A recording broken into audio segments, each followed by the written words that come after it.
በጣም ሞዶ እንትን ነው በነገርሽ ላይ የንብ ባንክ ዲዛይን የራሱ የንብ ቀፎ ነው የሚመስለው እሱ ታውቂያለሽ ከዛ ይልሽ የዘመን ባንክ ደግሞ አለ እዚህ ጋር በጣም ኮካውቲ ሊዋጋ ነው ዘቡል የዘመን ባንክ እንትኑ ካሳንቺስ ጋር ያለው እንደውም የምር ራሱ ይመስላል አይደል ይመስላል በጣም ከዛ ይልሽ እዛ ጋር አለልሽ እዚህ ጋር ደግሞ አዋሽ ባንክ ቅድም ያልኩሽ መንታ አንጻ ያልኩሽ ይሄ ነው ኦኬ መንታ የልጅ ነው እንጂ የባንክ አናቀም ነበር አለው ከጎኑ አለው እና በነገርሽ ላይ ማህሌት በጣም በቃ ስመጣ ስንቀሳቀስባቸው ምናምን ነገር ከመወዳቸው አካባቢዎች አንዱ ይሄ አካባቢ ነው በዚህ በኩል ባንክ በዚህ በኩል ባንክ በዛ በኩል ባንክ በዚህ በኩል ደግሞ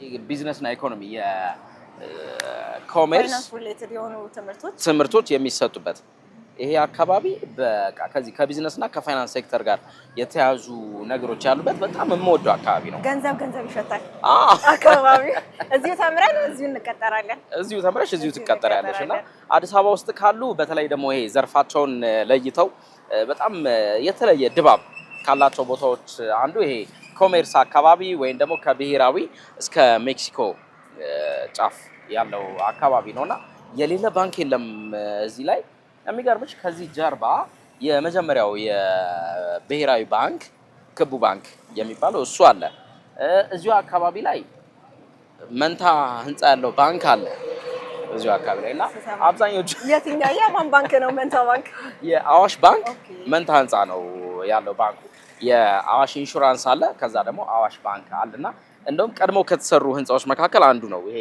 የአዋሽ ባንክ ህንጻ ይሄ አካባቢ በቃ የምርም የፋይናንስ ሴክተር የሚባል አካባቢ ነው ገንዘብ ይሸጣል ስንት አካውንት ከፍተዋል ስንት አሁን ንገረኝ ይኸውልህ ባንክ በተደረደረ አክቲቭ የሆነው ነው ወይስ ያመንከው ለብድር አይደለም አይዞህ በመክፈት ደረጃማ ሁሉንም እኮ ከፍቻለሁ በመክፈት ምንም ችግር የለብኝም እከፍታለሁ ግን ያለውና የሌለው የትኛው ነው ዋናው ጥያቄ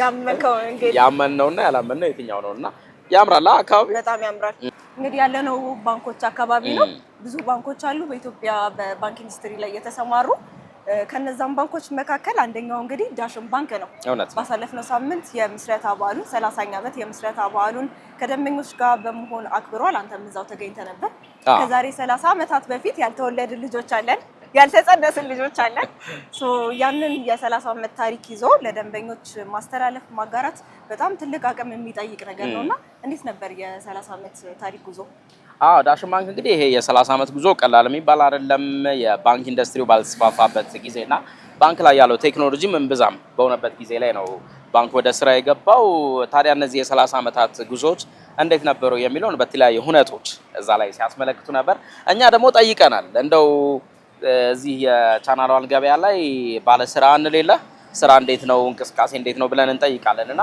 ከዳሽን ባንክ ከፍተኛ አመራሮች መካከል አንዱን አግኝተን ይሄ የ30 ዓመት ጉዞ ምን ይመስላል የሚለውን ጠይቀናል አሪፍ መረጃዎችን አግኝተናል በተለይም ባንኩ ከዚህ በ30 ዓመቱ ጉዞ ቴክኖሎጂን ዘመናዊነትን ዘርፉ የሚጠይቀውን ለውጥ የተከተለ ዛሬን ድረስ መዝለቁና ለደንበኞቹ ያለውን ተደራሽነት እያሰፋ መሆኑን በሰፊው ሰምተናል እንደሆነ ይሄን ከመጨረስብሽ እዛው ዳሽን ባንክ ተገኝተን ያዘጋጀነው አሪፍ ጥንቅር አለ ባለ ስራ እንዴት ነው ብለን ያዘጋጀነው አሪፍ ጥንቅር አለና እሱን ብትመለከች አንቺም ተመልካቾች ደስ ይለኛል ተከታተሉ ተመልሰን እንመጣለን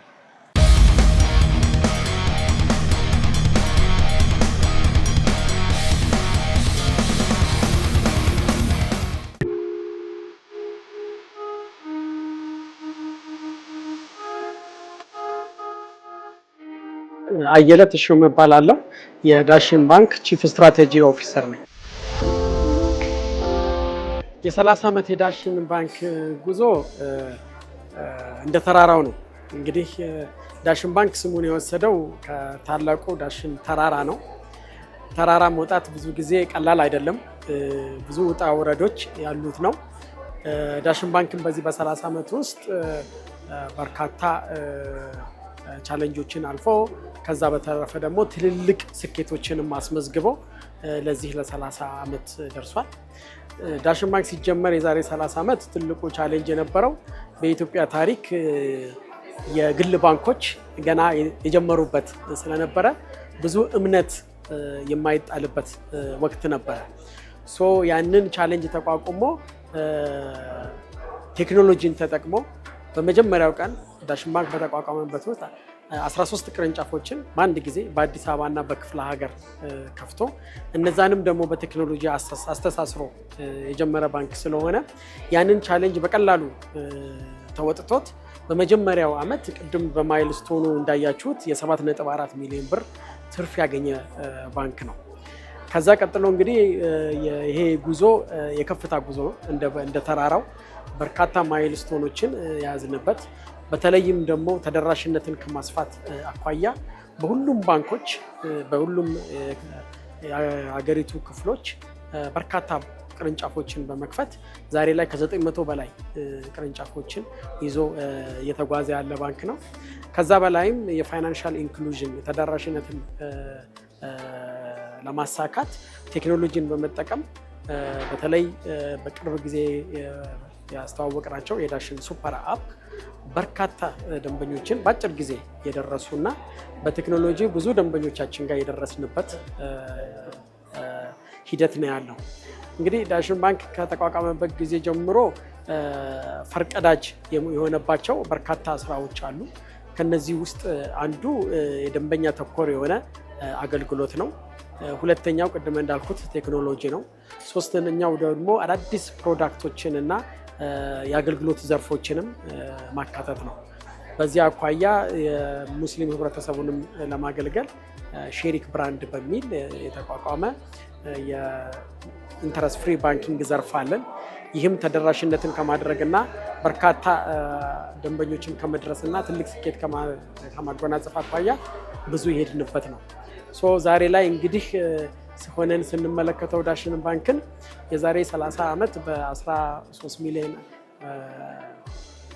ብር ካፒታል በ14 ትልቅ ራዕይ በነበራቸው እና በሀገሪቱ ደግሞ በኢንቨስትመንት ፈርቀዳጅ ከሆኑ በንግድ ልህቀትም እስካሁን ድረስ ትልቅ አስተዋጽኦ የሚያደርጉ ባለራዕዮች የተመሰረተው ባንክ ዛሬ ላይ ከ254 ቢሊዮን በላይ ጠቅላላ ሀብት ይዞ እና ከፍተኛ ቁጥር ያለው ደንበኛም ይዞ ስናይ በእርግጥ ይሄ የ30 ዓመት ጉዞ የትልቅ የስኬት ጉዞ ነበር ለማለት እንችላለን።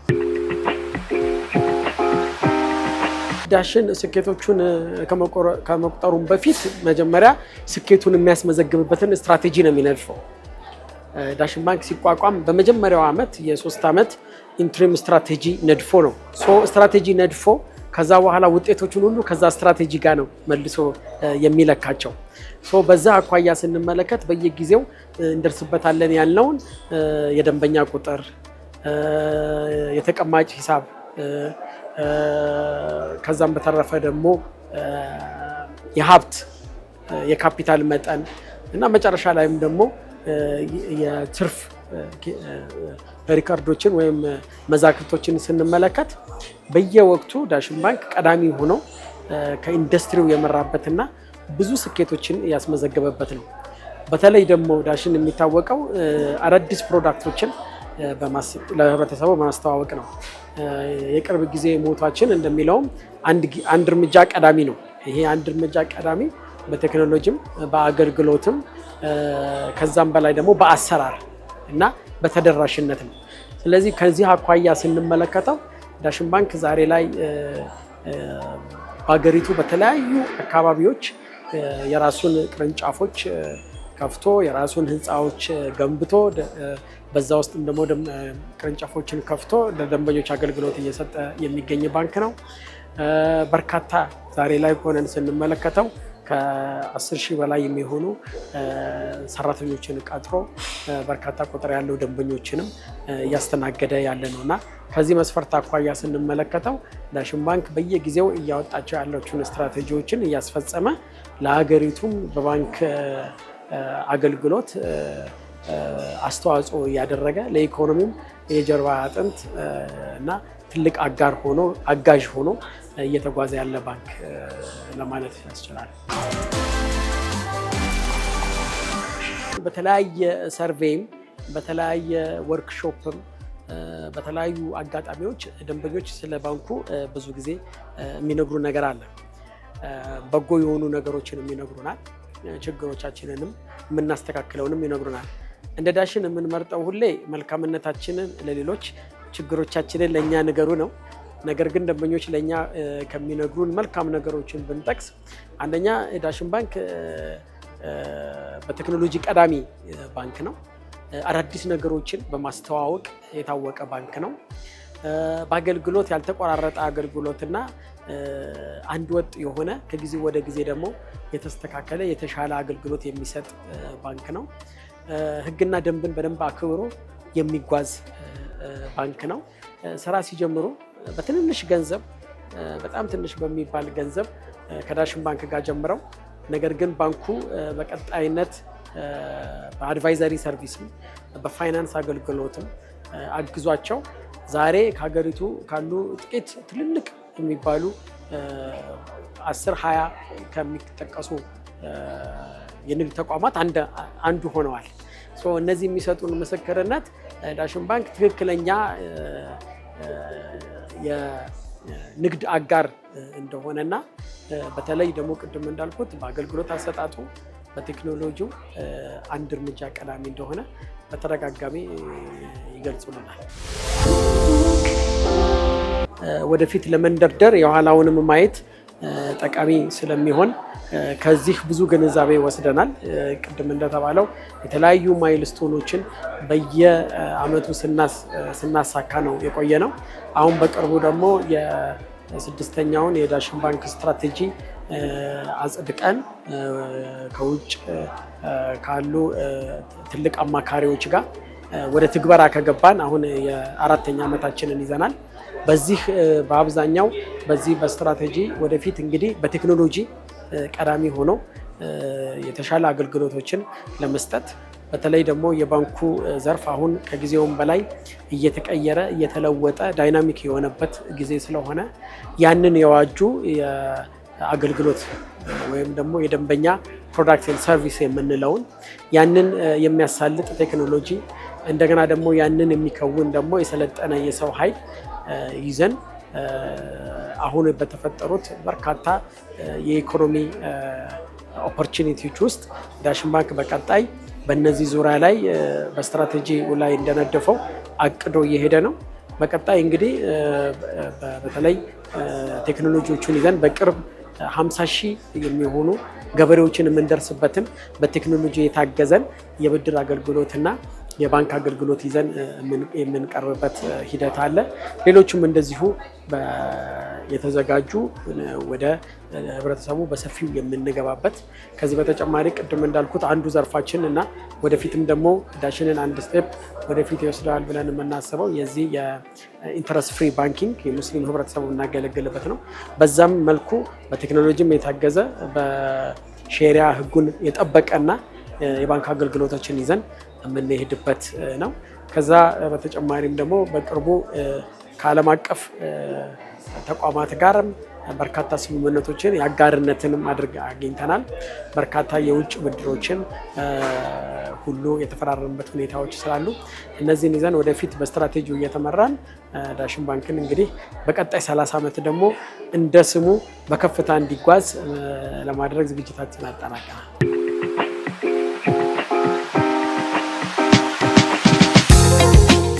ዳሽን ባንክን ተመለከትን። ገንዘብ ሸተተኝ አልክ፣ ወርቅ ሸተተኝ አልክ፣ አልገዛም አልክ። ጊዜ ሰሞኑን በከተማችን የተከናወነ አንድ ኢቨንት ነበረ። እውነት ነው። እዛ ሄደ እንደነበር ወፏ ነገረችኝ። አዎ፣ በጣም ታማኝ ወፍ ነች የነገረችሽ። ክራፍት አዲስ በጣም አሪፍ ፕሮግራም ነበረ በአድዋ መታሰቢያ ሙዚየም። እዛ ተገኝተን ነበረ፣ ቻናሏን ተገኝቶ ነበርና በጣም ብዙ ወጣቶችን አገኘን። በተለይ ደግሞ የዚህ የስራ ፈጠራ ላይ ያሉ የጀማሪ ቢዝነስ እንቅስቃሴ ላይ ያሉ ወጣቶችን አገኘን እና እንደው ለዛሬ ስንጀምር የቻናሏን ገበያን ስንጀምር ለምን በማር አንጀምርም ብዬ አንድ የማር ስራ ላይ በጀማሪነት የተሰማሩ ሰዎችን አግኝቼ እሱን ልጋብዝሽ አሰብኩ። በማር ልንጀምር ነው። ማር ይዤ መጥቻለሁ በለኝ አለ በለኝ። ከፕሮግራሙ በኋላ የሚገርምሽ ማር እንግዲህ ከተማ ላይ በከተማ ግብርና ይመረታል አይደል?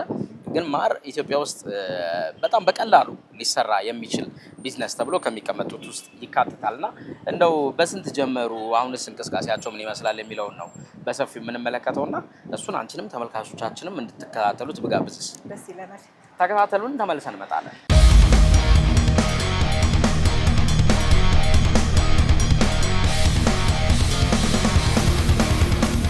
ሰብለ መኮንን እባላለሁ። የላል ሀኒ ካምፓኒ መስራችና ማኔጂንግ ዳይሬክተር ነኝ።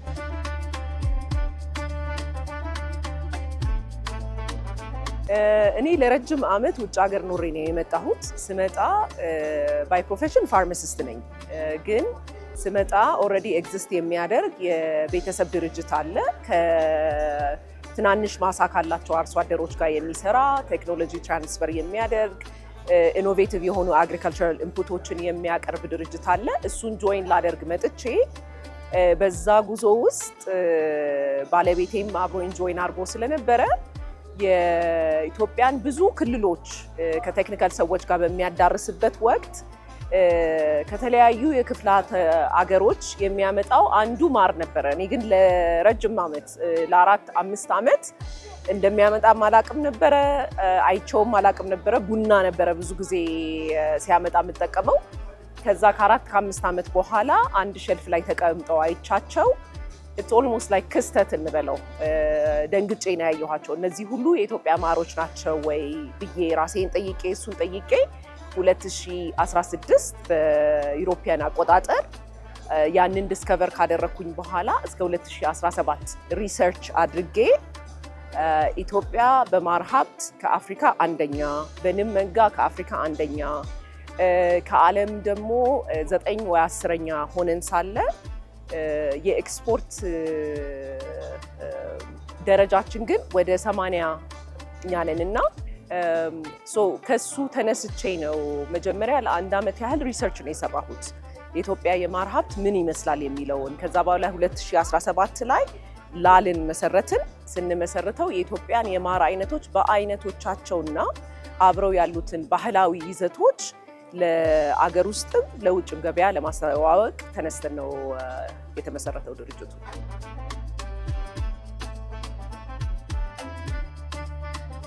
ስንጀምር ካፒታላችን 500,000 ነው። ግን ሪሊ እንዳልኩት ድንገተኛ ስለነበረ በበጀት ተብሎ አልነበረም የተጀመረው። ሌሎች ኦልሬዲ ሰፖርት የሚያደርጉ ድርጅቶች ስለነበሩ በሱ መሰረት ሰፖርት እያደረግነው ነው አሁንም እየቀጠልን ያለ ነው። ትንሽ ሙሉ ቫልዩ ቼኑ ሲታይ ጥሩ የሆነ ጅማሮች ፕሮግረስን ቢኖር አሁንም በጣም ቻሌንጂንግ የሆነ ሴክተር ነው እና ትኩረት የሚያስፈልገው የኢትዮጵያ አንዱ በጣም ትልቅ ሀብት ብዬ ነው እኔ የማምነው።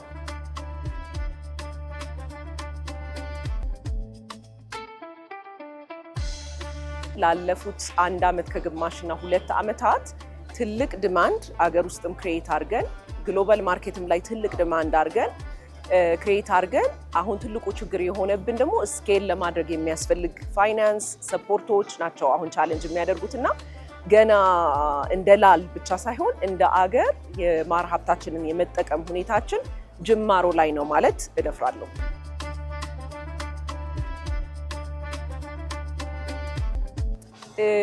ምንድነው ሌላ ዓለም ላይ ማር እንደ ምግብነት ብቻ አይደለም የሚጠቀሙት እንደ መድኃኒትነትም ነውና ኢትዮጵያ ዓለም ላይ ካሉ በእጽዋት ብዛትም አይነትም በጣም የታደለች ሀገር እንደመሆኗ መጠን ብዙ መድኃኒትነት ያላቸው እጽዋቶች እንዲሁም ደግሞ ማሮች አሉ ብዬ አምናለሁ። ሪሰርችም የሚያሳየው እሱ ነው። እኔም ደግሞ እንደ ፋርማሲስት እንደ ባለሙያ በየምሄድበት አካባቢ ዊትነስ እያደረኩት ያለ ነገር አለና የወደፊት እቅዳችን ማርን እንደ ምግብነት ብቻ ሳይሆን እንደ መድኃኒትነት ዓለም ላይ እውቅና እንዲሰጣቸው የምንፈልጋቸው የማር አይነቶች አሉ። ያው ሪሰርች ዲቨሎፕመንት ይጠይቃል፣ ትላልቅ ኢንቨስትመንቶች ይጠይቃል። ግን እንዳልኩ ጅማሮ ላይ ስለሆንን ትልቅ ቦታ እንደርሳለን ብለን እናምናለን። ቪዥናችን በጣም ትልቅ ነው።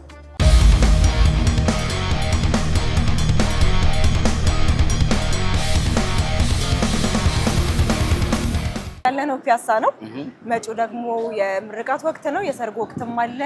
ለተመልካቾች ለወደዱት ሰው፣ ለመረጡት ሰው፣ ለተመራቂዎች፣ ለተጋቢዎች፣ ለጥሎሽም ስጦታ መስጠት ለሚፈልጉ ሰዎች ወርቅ ስንት ገባ ብለን እንጠይቃለን። እንግዲህ ገበያ ላይ ከምንዳስሳቸው ጉዳዮች መካከል አንዱ ስንት ገባ ነው።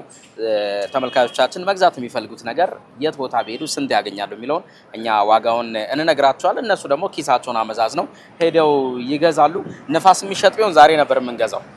ስንት ገባ ብንለው ዛሬ ነበር የምንገዛው። ንፋሱ እንግዲህ ያው አንቺንም እያወዛወዘች ነው። ለማናቸውም የወርቅ ዋጋ ስንት ገባ የሚለውን አንቺ ዞር ዞር ብለሽ ጠይቀሻል።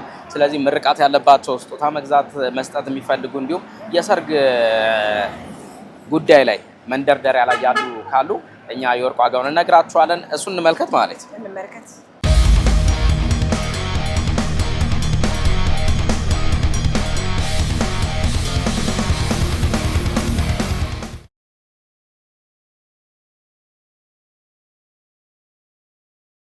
ስሜ አዳሙ ሰይድ ይባላል። ወርቅ ቤታችን ስም አሜን ወርቅ ቤት ይባላል። ሀብል አለ፣ የጆሮ አለ፣ ብራስሌት፣ የጋብቻ ቀለበቶች። የወርቅ ገበያ አንድ እንትን የለውም፣ አንድ ፕራይስ የለውም። በቀን ዛሬ ከጨመረ አሁን ነገ ሊቀንስ ይችላል። አሁን ዛሬ ያለው ገበያ 24 ካራት እስከ 28 ሺህ ብር፣ 21ዱ ከ26 እስከ 27 ሺህ ብር፣ 18 ከ22 ሺህ ብር እስከ 24 ሺህ ብር።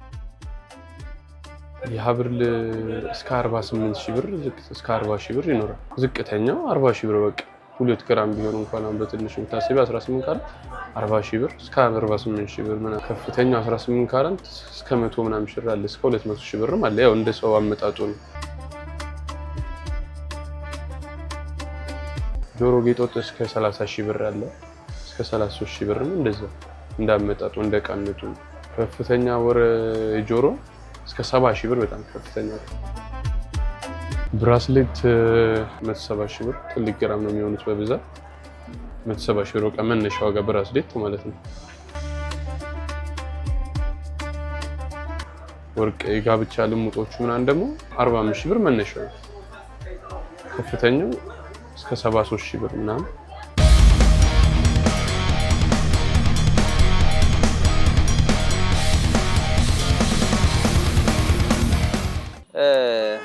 ማሂ ከሰሞኑ የዓለም አቀፍ መገናኛ ብዙሃን ቁጥር 1 መነጋገሪያ ከሆኑ ጉዳዮች የፊት ለፊት ገጽ ከሆኑ ጉዳዮች መካከል አንዱ የነዳጅ ጉዳይ ነው። በተለይ የነዳጅ ዋጋ አይደለም? አዎ፣ የሆርሙዝ ሰርጥ መዘጋት በሀገራችንም ዓለም አቀፍ ደረጃም የተለያዩ የነዳጅ ዋጋ ላይ ተጽዕኖችን እያመጣ ነው። ከፍም ይላል ዝቅም ይላል። ብቻ ብዙ ነገር እያመጣ ነው። በጣም ብዙ ነገር እያመጣ ነው። እያንዳንዱ የዓለም አቀፍ መገናኛ ብዙሃን ይህንን ከስር እየተከታተሉ የዓለም የነዳጅ ዋጋ ይሄን ያልገባ እንደዚህ ወረደ ከፍ አለ የሚሉ አይነት መረጃዎችን በየሰዓታት ልዩነት ውስጥ ያወጣሉ። ይሄን ያነሳ ነው ያለ ምክንያት አይደለም። ከሰሞኑ ደግሞ አንቺ ያሉ የቢዝነስ ጉዳይ እንቅስቃሴዎች እንዴት ናቸው የሚለውን መረጃ ስዳስሺ ቆይተሻል። ጎራላለሁ አልቦዝንም። አዎ እንግዲህ በአሳለፍናቸው ቀናቶች ውስጥ በሀገራችንም በአፍሪካም በዓለም አቀፍ ደረጃም የወጡ አዳዲስ የቢዝነስ መረጃዎችን መራርጠን ይዘን መተናል። በጣም አሪፍ። ስለዚህ በገበያ ሰዓታችን የሰሞነኛ የነበሩ የቢዝነስ መረጃዎች ምንድናቸው የሚሉትን እንከታተላለን። ከዛ ተመልሰን እንመጣለን።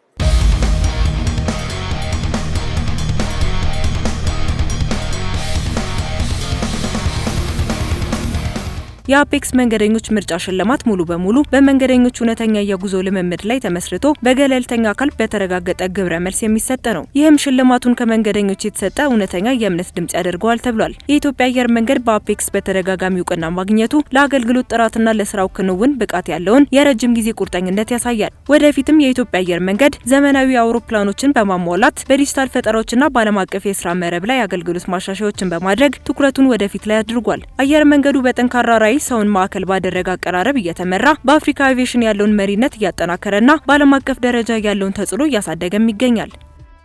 ዳንጎቴ ለደቡብ አፍሪካ ቀጠና የሚውል የነዳጅ ማከፋፈያ ማዕከል በናሚቢያ ሊያቋቁም ነው። ማዕከሉ 10 ቢሊዮን ዶላር ይፈጃልም ተብሏል። በአፍሪካ ግዙፉ ነዳጅ ማጣሪያ ከአፍሪካ ኤክስፖርት ኢምፖርት ባንክ አፍሪግዝም ጋር በመተባበር በናሚቢያ የነዳጅ ማዕከልን ይገነባል። የማዕከሉ ግንባታ ከመካከለኛው ምስራቅ ግጭት ጋር ተያይዞ ከፋርስ ባህረ ሰላጤ በሚመጣ ነዳጅ ላይ ያለውን ጥገኝነት ለመቀነስ ያለመ ነው። ከናይጄሪያ የሚላክ ነዳጅ የሚፈጅበትን ጊዜ ወደ 5 ቀናት ዝቅ የሚያደርግ ሲሆን በ18 ወራት ውስጥ የነዳጅ ዋጋን ከ15 እስከ 20 በመቶ ይቀንሳል ተብሎም ይጠበቃል። ባንኩ ከግል ባለሀብቶች በሚገኝ ገንዘብ 550 የነዳጅ ማጓጓዣ ቦቴዎችን እየገዛም ይገኛል።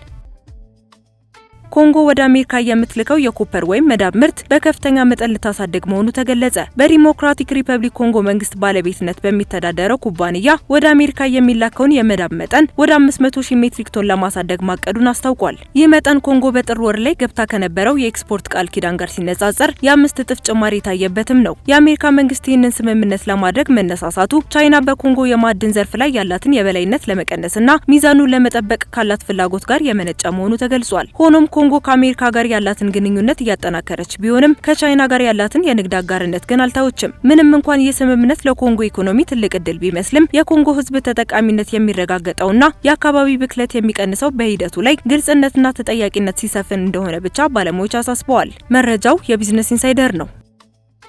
የሳምሰንግ መስራች ቤተሰቦች በደቡብ ኮሪያ ታሪክ ከፍተኛ የተባለውን የ8 ቢሊዮን ዶላር የውርስ ታክስ ከፍለው አጠናቀቁ። የደቡብ ኮሪያው ግዙፍ የቴክኖሎጂ ኩባንያ ሳምሰንግ መስራች የነበሩት ሊ ኩን-ሂ እንደ አውሮፓውያን አቆጣጠር በ2020 ከዚህ ዓለም በሞት መለየታቸውን ተከትሎ ቤተሰቦቻቸው 8.15 ቢሊዮን ዶላር ገደማ የሚጠጋ የውርስ ታክስ እንዲከፍሉ ተወስኖባቸው ነበር። ይህ በደቡብ ኮሪያ ታሪክ ታይቶ የማይታወቅ ከፍተኛ የታክስ መጠን ሲሆን የቤተሰቡ አባላት ክፍያውን ላለፉት 5 ዓመታት በ6 ዙሮች ከፍለው ማጠናቀቃቸው ታውቋል። ክፍያውን መፈጸምም በሳምሰንግ ያላቸውን የተወሰነ አክሲዮን ከመሸጥ ባለፈ ከባንክ ብድር መውሰዳቸው ተገልጿል። እንደ ቢቢሲ መረጃ ክፍያውን መጠናቀቁ በሳምሰንግ አስተዳደር ውስጥ የነበረውን አለመረጋጋት እንደሚቀንሰውና ኩባንያው ፊቱን ወደ ሰው ሰራሽ አስተውሎትና አዳዲስ ቴክኖሎጂዎች ላይ እንዲያዞር እድል እንደሚሰጠው ተነግሯል።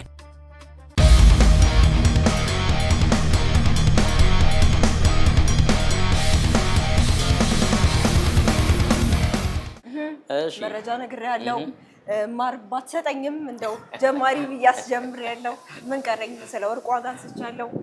ብትገዛ ስጦታ ብትሰጠኝ አልጠላም። ተዘጋጅቶ ብለን አንስተናል። የ30 ዓመት ታሪክን ቃኝተናል። እንግዲህ ቻናሉን ገቢያችን በዚህ ሳምንት ልዩ ልዩ መረጃዎችን፣ ፕሮግራሞችን ወደ እናንተ ስናደርስ ቆየን። አብራችሁን ስለቆያችሁ ከልብ አድርገን እናመሰግናለን። መሀሌት ደምላሽና ያልፋል አሻግር ቻናሏን ገበያን እየመራን ቆይታ አድርገናል። ተወዳጅ የቻናሏን ፕሮግራሞች ይቀጥላሉ። ቸር ቆዩ። ወርቁ እንገዛለን ብራስሌት እንገዛለን።